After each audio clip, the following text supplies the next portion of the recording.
ఓం మహాగణాధిపతయే నమః. ఓం గురుభ్యో నమః. ఓం శ్రీమాత్రే నమః.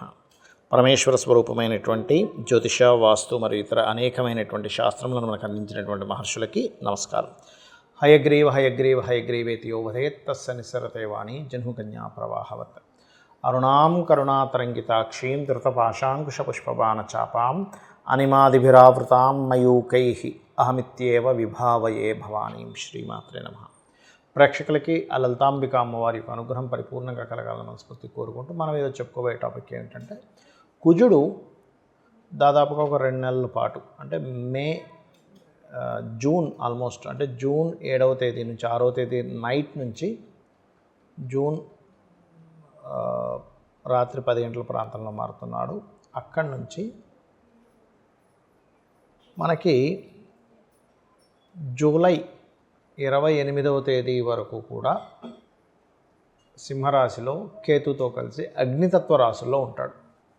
ఈ అగ్నితత్వ రాశుల్లో ఉన్నప్పుడు మిగతా లగ్నాలు ఏవైతే 12 లగ్నాలు వాళ్ళు ఉంటారో మేషం నుంచి మీనం వరకు, అలాగే లగ్నం తెలియని వారి రాశి వారికి ఏ విషయంలో చాలా బాగుంటుంది, ఏ విషయాల పట్ల వాళ్ళు జాగ్రత్త పడాలి. అయితే ఈ విషయం గుర్తుపెట్టుకోండి, ఈ అంశాలు చెప్తుంది నేనైనప్పటికీ కూడా చెప్పేసిన సాక్షాత్ లలిత అమ్మవారికి భావిస్తూ మరొక విషయం ఏంటంటే, ఎఫెక్ట్ ఏవైతే చెప్తున్నానో నేను అవి మీ పర్సనల్ చార్ట్లో కనుక ఆ భావం, అంటే ఉదాహరణకి మేషం వారికి కెరియర్ విషయంలో జాగ్రత్తగా ఉండాలని చెప్పాను ఉదాహరణకి.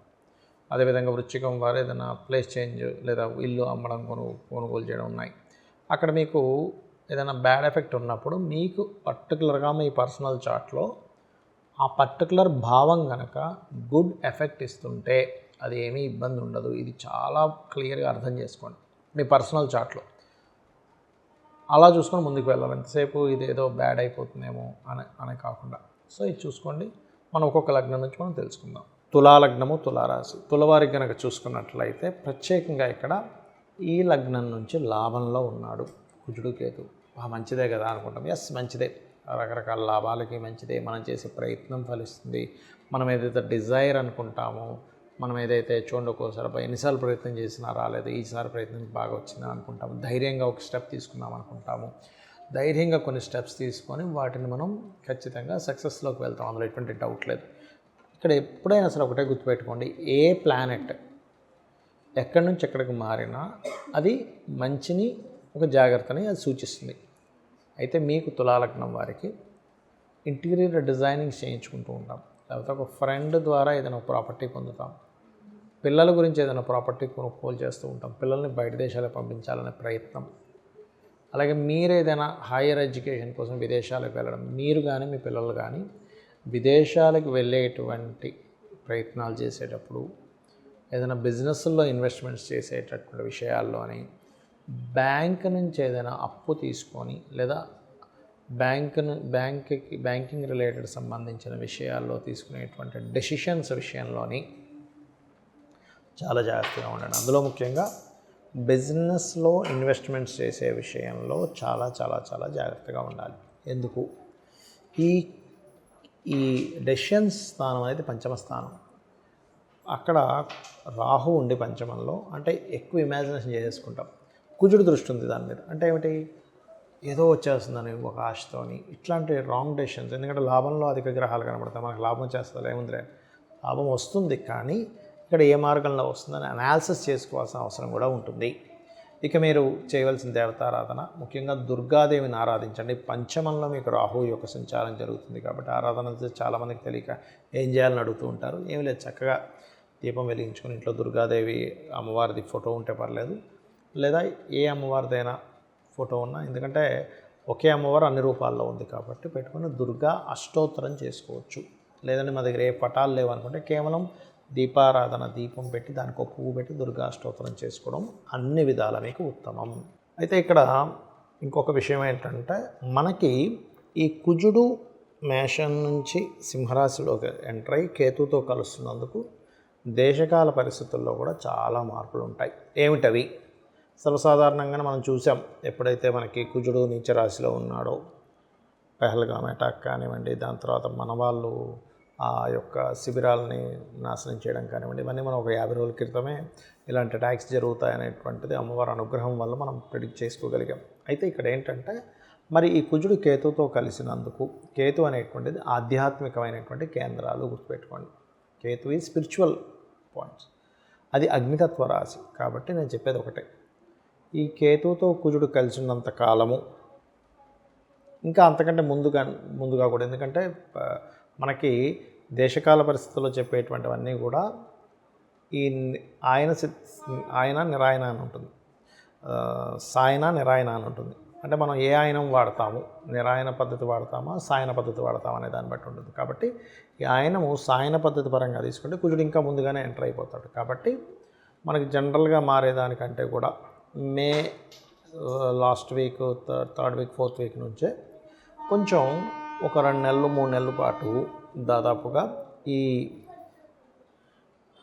ప్రార్థనా మందిరాలు ఏవైతే ఉంటాయో, హిందువులు కావచ్చు, మన సిక్కులు కావచ్చు, ఇటువంటి ప్రత్యేకంగా స్పిరిచువల్ రిలేటెడ్ మనకు అమర్నాథ్ యాత్ర, నెక్స్ట్ ఇప్పుడు మనకు పుష్కరాలు వస్తున్నాయి, పుష్కరాలు రిలేటెడ్ సంబంధించిన విషయాల్లోని ఎనీ ఆధ్యాత్మిక, ముఖ్యంగా హిందూ సంబంధించినటువంటి ఏవైతే ఉంటాయో, హిందువులు కావచ్చు, ఎనీ వాళ్ళు కావచ్చు, ఆ యొక్క ప్లేసెస్లో కొన్ని అటాక్స్ లాంటివి ఉన్నాయి. కాబట్టి వెళ్ళే వాళ్ళు కాస్త జాగ్రత్తగా వెళ్ళండి.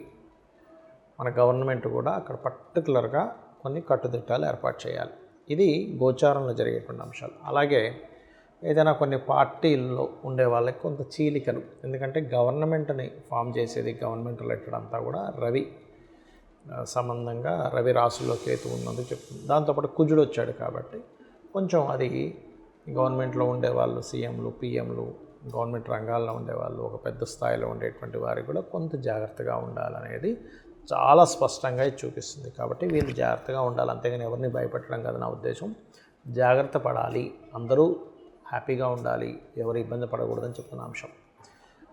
అయితే ఇక్కడ మరి దీని నుంచి ఎలా బయటపడడం, ఎందుకంటే సామాన్య ప్రజల కోసం మనం చెప్తున్నాం ప్రతిదీ కూడా. మరి అవునండి, మరి మనం ప్రార్థనా మందిరానికి వెళ్తుంటాము, టెంపుల్స్కి వెళ్తుంటాము, క్షేత్రాలకు వెళ్తుంటాము, అమరనాథ యాత్ర మనకు ప్రారంభం కాబోతుంది, ఇవన్నీ ఏమిటి అన్నప్పుడు ఇవన్నీ కూడా పర్టికులర్గా ఇది ఒకటే కాకుండా కొద్దిగా ఈ 2.5 సంవత్సరాలు కూడా శని ఎప్పుడైతే మీన రాశిలో ఉంటున్నాడో ఇది కొన్ని దేశాలకి ఆర్థికమైనటువంటి మాన్యాన్ని తెచ్చిపెడుతుంది. కొన్ని ఇప్పుడు మనకి మొన్న జరిగిన అటాక్ ఇట్లాంటి వాటిల్లో పర్టికులర్గా ఏంటంటే కొన్ని దేశాలు వాళ్ళ స్వయంకృపాపరాధం వల్ల కూడా కొంత నష్టపోతారు. వాళ్ళు తయారు చేసుకున్న కొన్ని సంబంధించిన బాంబుల వల్ల కావచ్చు, ఏదైనా అనేటువంటి చాలా స్పష్టంగా చూపిస్తుంది.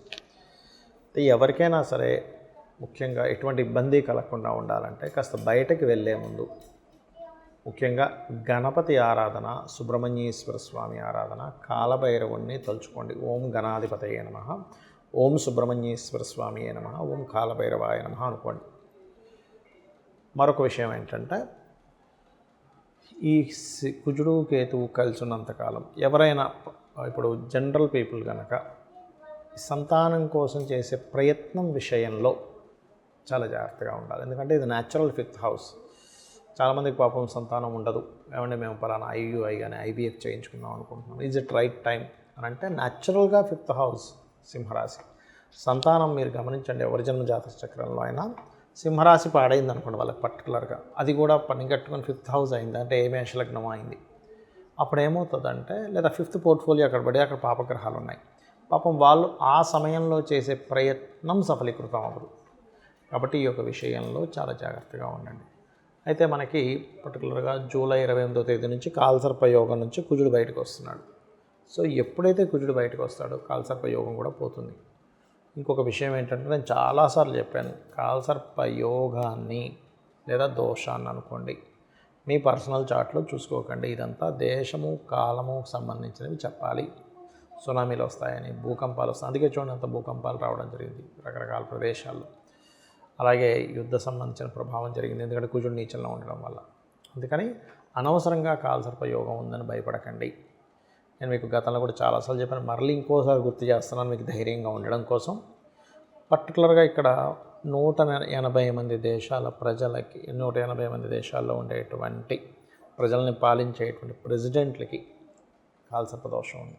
మీకు కావాలంటే నేను మీకు ఒకసారి 180 దేశాల యొక్క వాళ్ళకి చూపిస్తాను. అంతదాకేందుకు మీరు ఎనీ నెట్లో కొట్టి వాళ్ళ డేట్ ఆఫ్ బర్త్లు తీసుకుంటే కాలసర్ప యోగంలోనే ఉంటాయి వాళ్ళ జాతకాలన్నీ కూడా. మ్యాక్సిమం 90% ఆఫ్ జాతకాలు. అంటే ఇక్కడ మనం అర్థం చేసుకోవాల్సింది ఏంటంటే కాలసర్పదోషం కేవలం కాలానికి సంబంధించిందే కానీ జన్మజాతకానికి కాదు. మరి జన్మజాతకానికి ఇబ్బంది పెట్టేటట్టయితే అంత పెద్ద ప్రెసిడెంట్ ఎట్లా అయ్యారు, సీఎం ఎలా అయ్యారు, పిఎం ఎలా అయ్యారు అని అర్థం చేసుకోవాలి. మెగాస్టార్ చిరంజీవి గారికి కూడా ఉంది. సో ఇక్కడ మనం అర్థం చేసుకోవాల్సింది ఏంటంటే ఈ కుజకేతువుల యొక్క ప్రభావం మీకు పూర్తిగా తగ్గాలంటే సూర్యభగవాను చూస్తూ అర్ఘ్యం వదలండి. అందులోనే గణపతిని స్కందుని చూసుకోండి. నవగ్రహాల్లో కేతు కుజ గ్రహాల దగ్గర దీపారాధన చేయండి. కాలభైరవ అష్టకం చేసుకోండి. గోవులకి క్యారెట్స్ గ్రాసము తినిపించండి. అన్ని విధాలా బాగుంటుంది. అందరూ బాగుండాలని మరోసారి అమ్మవారిని కోరుకుంటూ శ్రీమాత్రే నమః.